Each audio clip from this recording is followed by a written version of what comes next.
Hey, this is John Lee Dumas of EO Fire, and welcome to Master Leadership. Great leaders ask great questions, and this podcast takes you on a journey to master leadership with questions that matter to leaders who matter with your host, Lily Sanabria. Hi, this is Lily, and welcome to Master Leadership, where we connect with leaders worldwide to gain insights on important topics to help us on our journey towards greater significance. If you would like to participate as a guest, or if you have a question that you would like to ask a guest, go to masterleadership.org for more information. Jim Pakulis is the Director, CEO, and Chairman of Boosh Plant-Based Brands, Inc. that provides a healthy, non-GMO alternative to comfort foods. Jim has over 3 decades of experience working with public and private entrepreneurial companies in a variety of emerging sectors and has developed a unique eye for identifying small, emerging, publicly traded companies and quickly scaling them. He has taken ventures from 0 to 16 million in 2 years, and now he is leading the forefront of the trillion-dollar shift from animal-based protein to plant-based protein. He is passionate about being in the plant-based sector because simultaneously it helps individuals eat healthier foods, decreases the butchering of the animal kingdom, helps the planet by restructuring farming resources for sustainable purposes, and helps to preserve the depleting water sources. In Jim's spare time, he has co-founded an animal rescue nonprofit where he has helped save over 1,000 animals from being euthanized. Our interview will continue after messages from our sponsors. Have you been wanting to launch your podcast and just haven't found the right resources? I launched Master Leadership Podcast in 2016, and it now ranks in top 1% globally. I've gathered all I've learned and created Master Your Podcast in a Weekend course on Master Your Swag app so that you have everything you need to share your voice with the world, minus those excuses. So download Master Your Swag app on Google or Apple platforms to access the Master Your Podcast course and launch your podcast this weekend. Welcome, Jim Pakulis. How are you? Wonderful, Lily. How are you? I'm doing well. I'm so happy to have you on our podcast. Are you ready to pour into our listeners?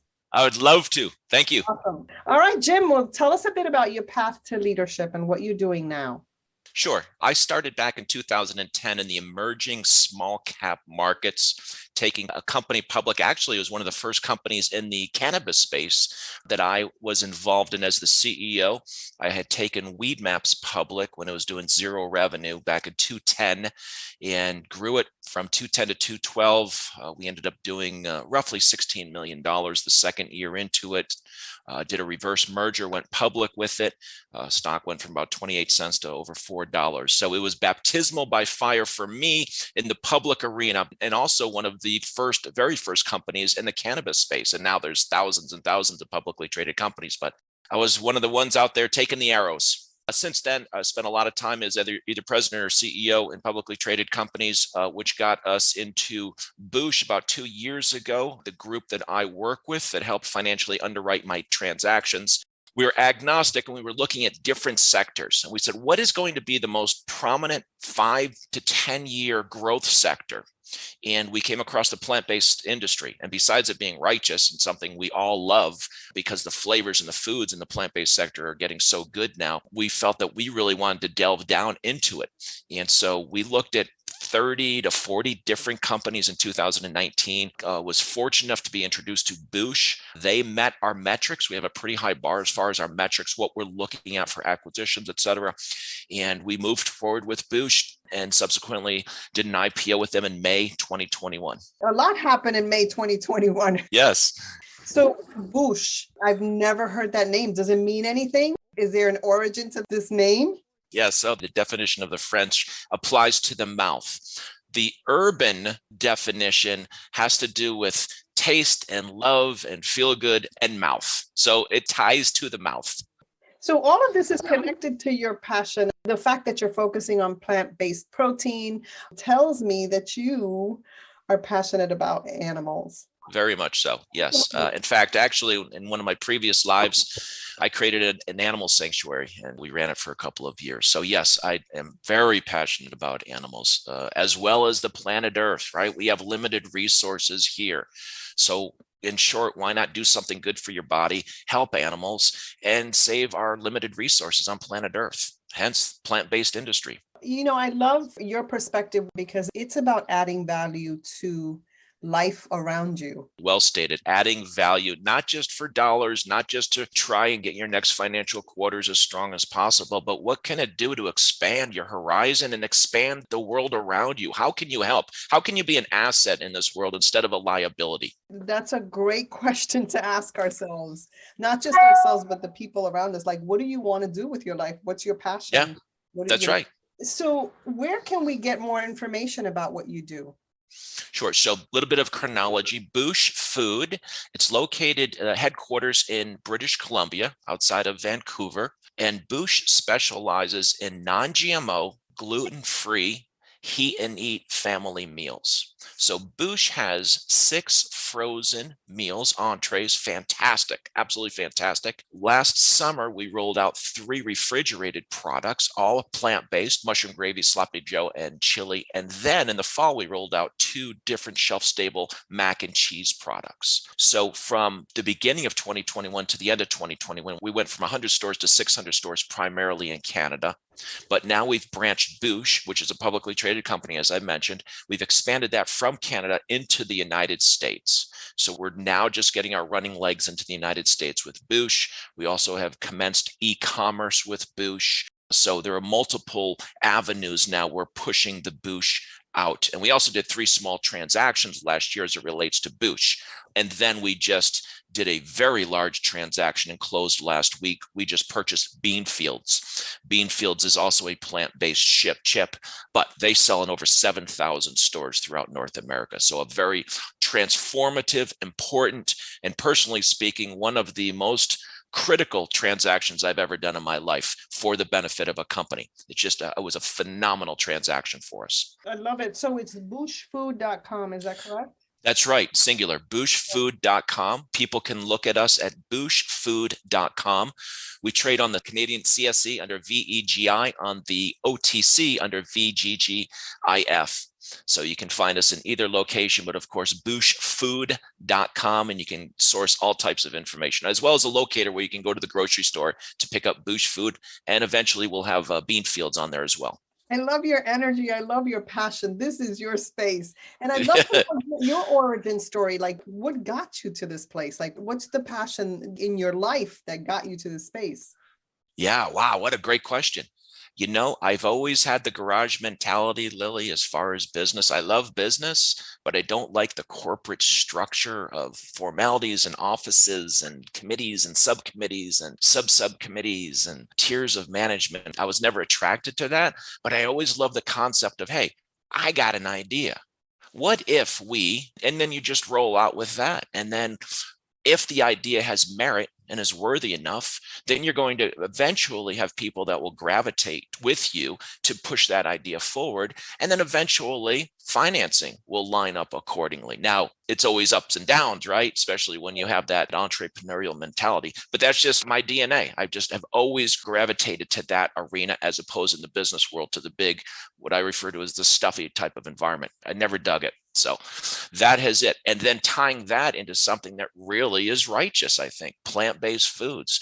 And if you look at the millennials, the Gen Y, the Gen Zs, the Gen Xs, they're the ones that are being so disruptive in this multi-billion-dollar transformation from animal protein to plant-based protein. Why? Because they care what goes in their body. And as we discussed earlier, they care about the animal kingdom and they care about the planet far more than my generation. I'm in my late 50s, far more than my generation did. So they're actually leading, which is wonderful, to help us preserve our very delicate resources that we have. I love that, you're able to see that as a baby boomer. So high five to baby. You love ideas. I get you because ideas come to me. I drive people crazy sometimes who are because I have these ideas. Now, one of the things that happens is some of those ideas come to me and they're for me, but some of them come to me and through me, and they're valuable. To me, ideas are valuable. What's the filter that you use to figure out, you know what, this is a good idea. This one, not so good. I could give you a very sophisticated, well thought out thesis on that. But here's the bottom line. If I wake up in the morning saying, oh man, I can't wait to go do what I'm supposed to do, that's it. It's how much I like it. If I dig it and I really dig it and I dig the plant-based industry, how can you not? Right? We love food and I love chips. And now we own one of the most prominent plant-based chip companies. So bottom line is, if I enjoy it, that's the first metrics of me wanting to get into the industry. Okay, yeah, I really like it. Then it's, what are the other business aspects of it? Is it good? Listen, if 30 years ago, I wouldn't be as conscientious in regards to the things I'm conscientious as now, but I do want to help promote while I'm on this earth, to help people, to give them a little bit more benefit in their life. And I think that would be the second metrics. The first one is, do I like it? And the second one is this going to be helpful to people? And how can I be a catalyst to bring that product to the consumer into their homes? Because everything now is home-based, is going into the house. So I guess those would be the two main variables, Lily. And then from there would be the financials, the industry, the sector, and et cetera. And I read your leadership statement, how you focus on making a healthy alternative to comfort food. Comfort food, yeah, it's great, but it's sometimes really bad for you. And so, yes. So to have an alternative, hey, I'd like that. I'm going to make sure I get on booshfood.com. And the origin of that was the founder of Boosh Food, Connie Marples. She is the one that created all that and that concept for flexitarians like us. Yes, I like my chicken and I like my fish, and once in a while I'll have a steak, but I want to have the more plant-based foods. I want it to complement what's on that plate. I've traveled all day yesterday. I left the house at 6. I got home about 9 last night. And at airports and on the road, you just can't find healthy stuff, right? Just as you had just referenced, it's just, you want to put good stuff in your body. And as you get older, it's more important that you do go ahead and consume healthy related products. I learned a new word today, flexitarian. I learned it about a year ago. It simply means somebody that likes meat, but also is geared towards the plant-based sector. There you go. And there's another one. You have the extroverts, you have the introverts, and then you have the ambiverts. It's a new one for me. So there you go. You taught me. Right on. Well, thank you. All right. So Jim, as a lifelong learner, what are you learning right now? Patience. Patience. In the past, things moved very quickly. Technology moved very quickly. Even in the cannabis sector, moved very quickly. In the consumer goods industry, things do work slower. And that's what I had to adapt to, as far as pacing myself for the marathon as opposed to the sprint that takes place. For instance, if you want to get on the planogram of XYZ grocery store for the holiday season of 2022, you better be prepared to start doing all the work right now and getting in there and preparing for that. So I guess patience would be the biggest one. And I'm always trying to make sure I keep a semblance of everyone's position around me. As the CEO, you have to make decisions all the time, but I love input from everybody around me as we form a decision in order to take the next step forward. That doesn't surprise me, because you value those around you. And so right from the very beginning, I got that about you. That's really powerful. People would want to work for you because of that. Because you value them. And that's one of the pillars of leadership. So that's fantastic. Now, when you think of leadership today, Jim, what most concerns you and what are you most hopeful about?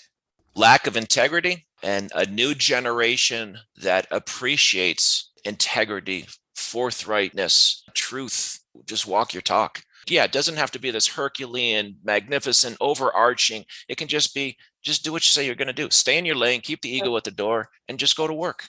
That's it. And it's simple. Yes, it is very simple. That's simple, but not many people live in that space. And I love what you said about the future and how hopeful you are about the future and those who are coming up in the next generation. And so that's one of the reasons I'm doing this.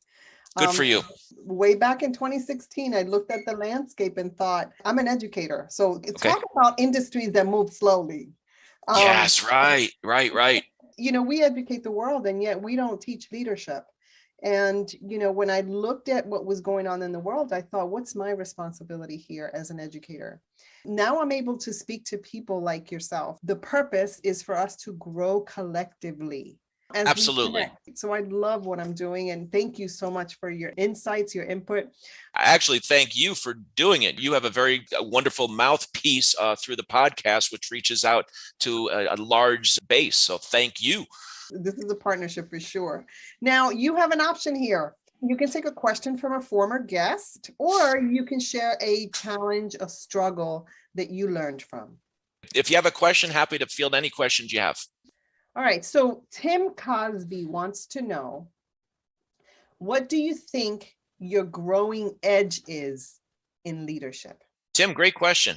Being seasoned. I think leadership, you may have a little bit in your DNA, but you also have to absorb all of the surroundings as you go through life. I would not have my foresight that I have now at the age of 22.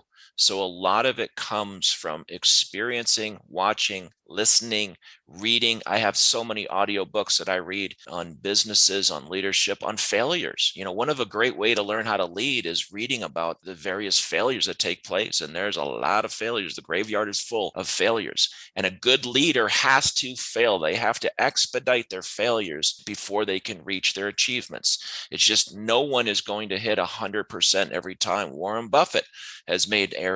Major players have made errors. Everybody who goes into that leadership role, which is a risk-taking role, you better have a strong constitution and thick skin as you grow into a leadership role.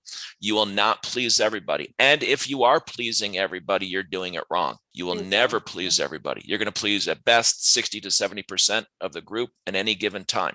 And that's okay. One last thing is that don't try to be friends with everybody. Respect everybody, but don't try and be friends with everybody. If you treat them well, you will become friends with them later on. But if not, you won't. A quick story. I was playing lacrosse when I was growing up, and we had a high school coach that came in, and he was from a very prominent lacrosse college.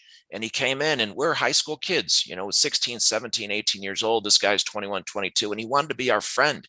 And we had an outstanding team. We could have gone to regionals, probably could have gone to state, but he wanted to be our friend. He didn't know how to lead. And we did terrible that year. The next year, another coach came in. And the first thing he said to us was, I don't care I become friends with you or not. I will take you to the finals. And within a month, everybody just worshiped this guy. He became our friend, and we went to the finals. So leadership is about gaining the respect of the individuals that whomever you are leading. It's interesting when you said don't be friends with everyone. What comes to mind for me is don't think of pleasing everybody. In other words, if you're a people pleaser, you're going to encounter a lot of difficulties. I love making friends, even as a leader. Sure. However, the key to that is not to, be a people pleaser, not to let that control you. You certainly learned a lot. Yes, absolutely. And I'm still talking about it 40 years later. It just stuck with me, right? It's such an important, I've read it so many times. And you're absolutely right. Pleasing as opposed to being friends. I'm going to incorporate that. I'm going to steal that from you, Lily. Pleasing as opposed to, thank you. All right, Jim. So Jim, as a listener of this podcast, what's a question that you would like a future leadership guest to respond to? Like, what are you curious about? Boy, that is a great question, Lily. Maybe the whole family balance. I tend to get into a position where I'm constantly on the road for whatever company I'm working for, but yet there's some really successful leaders that I really admire and am somewhat jealous who have 4 or 5 kids and have a beautiful home life and are also very successful on the road. So I guess maybe it would be, so how do you find harmony between work and your personal life? Jim, an excellent question. We will absolutely pose that to our next guest. Now, is there anything else you'd like to share with our listeners? From a business standpoint, as a good leader, of course, I want to go ahead and be the biggest cheerleader for our company. And for your listeners who may be also interested in investing, obviously, always do your due diligence if you're going to invest. Never invest blindly or through a tip. Read the prospectuses, etc.